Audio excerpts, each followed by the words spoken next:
কড়াইতে ফুটন্ত তেলের মধ্যে শুকনো লঙ্কাগুলো দিতেই ছ্যাঁত করে হওয়া শব্দটাকে আজও ভয় পায় সুতপা। হলো তো বছর 7 সংসার, তাও যে লঙ্কা ফোড়নে কিসের এত ভয়? ওই যে চিরবির করে ফোটে, এতেই বড্ড অস্বস্তি হয় ওর। লঙ্কাগুলো তেলে পড়ে একটু স্থির হলে তবে এগিয়ে এসে সেদ্ধ ডালটা দিয়ে দিল কড়াইতে।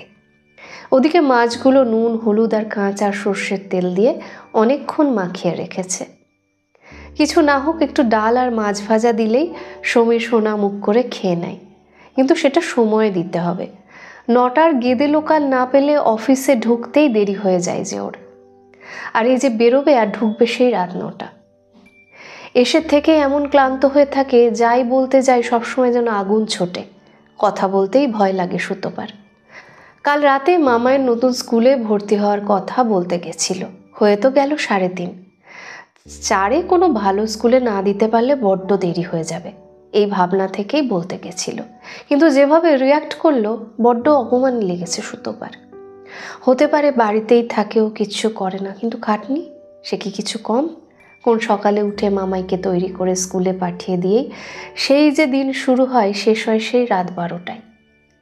মামাইকে স্কুলে দিয়ে আসে সমীর, ফেরার পথে বাজার করে নিয়ে আসে। সে যা বাজারের ছিরি, যে রান্না করে সেই জানে। তাই দুপুরের দিকে একটু বেরিয়ে নিজেও টুকটাক নিয়ে আসে বাজার।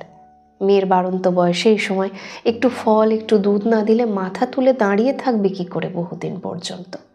তারপর যদি ওদের মতোই এমন ঝড়ঝাপটা আসে জীবনে, লড়তে হবে তো। সংসারে যেরকমই অবস্থা থাক, পুষ্টিটা দরকার, যেটার যেন অভাব সুতপার পরিবারে। সারাদিন সব চুপচাপ, আর যদিও কথা হয় 1-2টোর পরই পারদ চড়তে থাকে একটু একটু করে। সেই মুহূর্তে সামলে না নিলে বিস্ফোরণ নিশ্চিত। কি কথা দিয়ে শুরু হয় আর তার শেষ কোথায় কেউ জানে না। খুব কষ্ট হয় সুতপার। কত স্বপ্ন, কত আশা নিয়ে নিজের পছন্দের এই সমীরকে বিয়ে করেছ। 7 বছরে কেমন হাঁপিয়ে উঠেছে। আর সমীর, ওকে দেখে তো এটা স্পষ্ট যে একদম সুখী নয় ও। কত উদাহরণ দেয়, এর বউ চাকরি করে, ওর বউ চাকরি করে, কিন্তু সুতপা কি করবে? সে সব শোনে। ও যদি চাকরিতে বেরিয়ে যায়, আরও অপুষ্টিতে ভুগবে এই বাড়ি। আজকাল যেন দায়িত্ব ছাড়া আর কিছু করে না সুতপা, সবটাই দায়িত্ব পালন। ভাত হলো, রোজকার মতো এক প্রশ্ন, এক সময়। চোখ বন্ধ করে বলতে পারবে সুতপা যে এখন 8টা 15 বাজে। ভাত গুছিয়ে দিতে দিতে 5 মিনিট, ওর খেতে 10 মিনিট, তারপর আরও 10 মিনিট এদিক ওদিক বেরিয়ে যায় সমীর। মেয়ে আসে 10টায়, তারপর সারাদিন দুজন মনে হলেও টুকটাক কাজ চলতেই থাকে। কাজ কি আর থাকে, কিন্তু তাও কাজের মধ্যে থাকে সুতপা, তাতেই ভুল থাকে সব। নাও ভাত দিলাম বলেই টেবিলে সাজিয়ে দিল ভাতের থালা, আর সাথে উচ্ছে ভাজা, ডাল আর মাছ ভাজা। মাছের ঝোল করতেই পারতো, কিন্তু পছন্দ করে না সমীর এই সময় এত ঝকমারি। আবার উচ্ছে দিলে কেন, উফ! চেয়ার টেনে বসতে বসতেই বিরক্তির প্রকাশ সমীরের। এটাই সহ্য হয় না ওর। কোনো উত্তর দিল না সুতপা। এখন সমীরের কথায় উত্তর দেওয়া মানেই কথা বাড়ানো, আর কাজে যাওয়ার সময় এটা হোক সে একদম চায় না। উচ্ছে তো আমি আনিনি, তাহলে? উচ্ছের গায়ে লেগে থাকা তেল দিয়ে ভাতটা বেশ পরিপাটি করে মেখেছে সমীর। বেশ ভালো লাগছে বোঝা গেল। ভালো লাগলে খা, কে এনেছে কে আনলো তা জানার কি দরকার? তুমি এই যে দুপুর দুপুর গিয়ে বাজার করো, কম বেরোয় তাতে? একটু বুঝে শুনে না চললে কিভাবে টানবো বলো তো আমি? পাতে ডালটা ঢালতে ঢালতে বলল সমীর। কি বলছো এসব? কত খরচ করে সুতপা? না অতিরিক্ত পোশাক, না পার্লার, কোনো দিকে উৎসাহ নেই ওর। কারণ ও জানে শাশুড়ি মারা যাওয়ার পর ওনার পেনশনটা পুরো বন্ধ। এখন ওর একার আয় সংসার চলছে কোনো মতে। সামনে মেয়ের বড় স্কুলে ভর্তি, সেখানকার খরচ সবটা বুঝেই ব্যয় করে সুতপা। রসিয়ে রসিয়ে মাছের পেটির তেলটা খাচ্ছে সমীর। আজ ওর ধীরে সুস্থে খাওয়া দেখে বেশ শান্তি লাগছে সুতপার। সমীরের জলের বোতলটা ভরতে গিয়ে পাশ থেকে সমীরকে দেখতে পেল সুতপা। খুব রোবা লাগছে ওর হাতগুলো। গালটাও তো কেমন ভেঙে গেছে, বছরখানেক হলো। মায়ের মৃত্যুর সাথে সাথে সবটা কেমন যেন ভেঙে গেছে। হয়তো চিন্তা ভাবনায় সমীর এমন হয়ে গেছে, কিন্তু তাও সেটা তো ঝগড়া না করে ভাগ করে নিলেও পারে। মামায়ের আসার সময় হয়ে গেল তো। ঋদ্ধির মাকে একবার মনে করিয়ে দেবে নাকি? সমীরের কথায় খেয়াল হলো ঘড়িতে 8:30 বাজে। এখন পরীক্ষা চলছে মামাইদের, 7টা থেকে 8টা, তাই 8টা 10-এ স্কুল ছুটি হয়। এই সময় সুতপা, সমীর কারোরই বেরোনো সম্ভব নয়। তাই ওর সাথেই পরে ঋদ্ধির মাকে দায়িত্ব দিয়ে দিয়েছে নিয়ে আসার। চলে আসবে এক্ষুনি বলা আছে। এটো থালাটা তুলতে তুলতেই বলল সুতপা। অন্যদিকে থালা তোলার আগেই উঠে পড়ে সমীর। মুখ ধোয়া, জল খায়, টিফিন ভরে তারপর মৌরি মুখে দিয়েই বেরিয়ে যায়। কে জানে আজ কি হলো, এত আস্তে খেলো। তারপর এখনো বসে আছে, ঘড়ির কাঁটা 35 পেরিয়ে যাচ্ছে চোখের সামনে। শরীর ঠিক আছে তো? চাইলেও জিজ্ঞেস করলো না, কি কথার ওপর কি চাপবে তার থেকে এই ভালো। আগে এই 10 মিনিটটাকে আঁকড়ে ধরতো, যত কথা প্রেম আলাপ সেরে নিত এই সময়। মেয়েও বাড়িতে থাকে না। টিং টং বেলের আওয়াজে ঠিক জানে সুতপা যে মামাই এসেছে। আরেকবার বাজতেই চেয়ার ছেড়ে উঠে খুলে দিল সমীর। মামাই বাবাকে এড়িয়ে এক ছুট্টে মায়ের কাছে এসে হাজির। চোখ মুখে উত্তেজনা, চিৎকার করে ডাকছে, মা, ও মা। সারাদিনে মায়ের সাথে থেকে থেকে একটু বেশি মা নেওয়াটা হয়ে গেছে মেয়েটা। কি হয়েছে মামাই, পরীক্ষা ভালো হয়েছে? মেয়ের ডাক শুনে একটু ভয় পেয়ে জিজ্ঞেস করলো সুতপা। পরীক্ষা ভালো হয়েছে মা, কিন্তু একটা বাজে কাজ হলো। মামার কথায় হাত ধুয়ে এসে রান্নাঘরের কাছে দাঁড়িয়ে পড়ল সমীর। মেয়ের দিকে তাকিয়ে আছে ও। সুতপা একবার সমীরকে দেখলো আর একবার ঘড়িটা। রং উঠে গেলেও সময়টা একদম সঠিক দেয় ঘড়িটায়। সুতপার ইশারা বুঝে নিজেকে গোঝাতে লাগলো সমীর। মা জানো, আজ প্রিয়ক ঋদ্ধিকে হামি দিয়েছে। কথাটা বেশ জোরে বললেও হামি শব্দটা ফিসফিস করে বলল মামাই।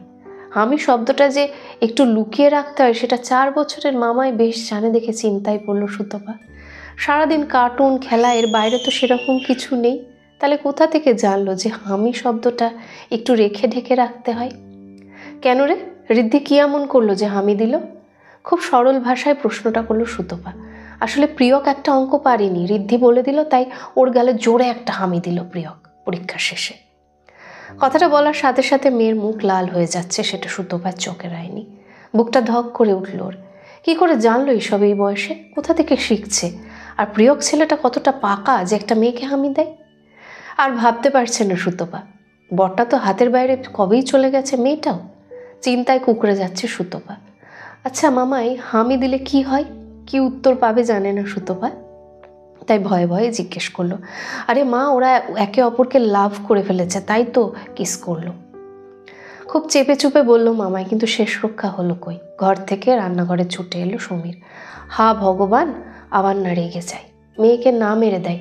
ছেড়ে দিক না সুতপাকে, ঠিক বুঝিয়ে বলবে ও। কি করেছে প্রিয়ক?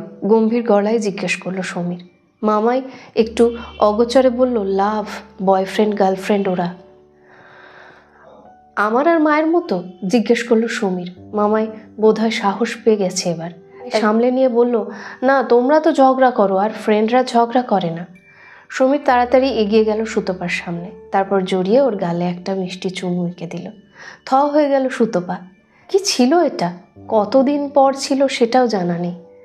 এবার দেখতো ঋদ্ধি আর প্রিয়কের মতো আমরাও ভালো বন্ধু হলাম কিনা। বাবা, এটা আলাদা, ওটা আলাদা। এটুকু শেষ হওয়ার আগেই একটা হামি মেয়ের গালে এঁকে দিল সমীর। দেখতো, এটা হলো এবার।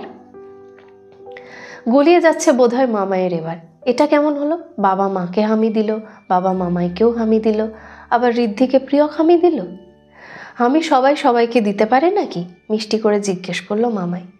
এতক্ষণে সমীরের ভাষা বুঝে গেল সুতপা।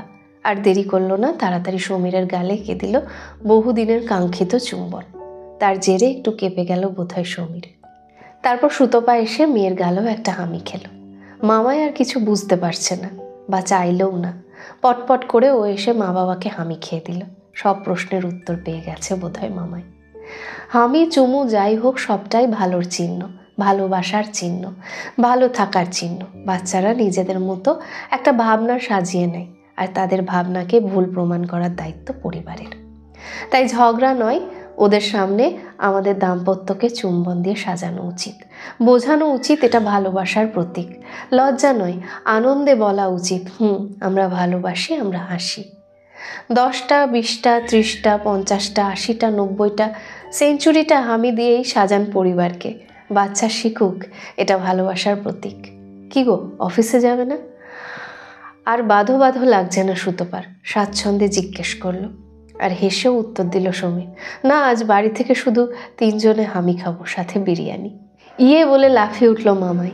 পুষ্টিকর পরিবার করতে গেলে সেঞ্চুরিটা হামিই যথেষ্ট। কলমে অনিন্দিতা মুখার্জি সাহা, কণ্ঠে পারমিতা।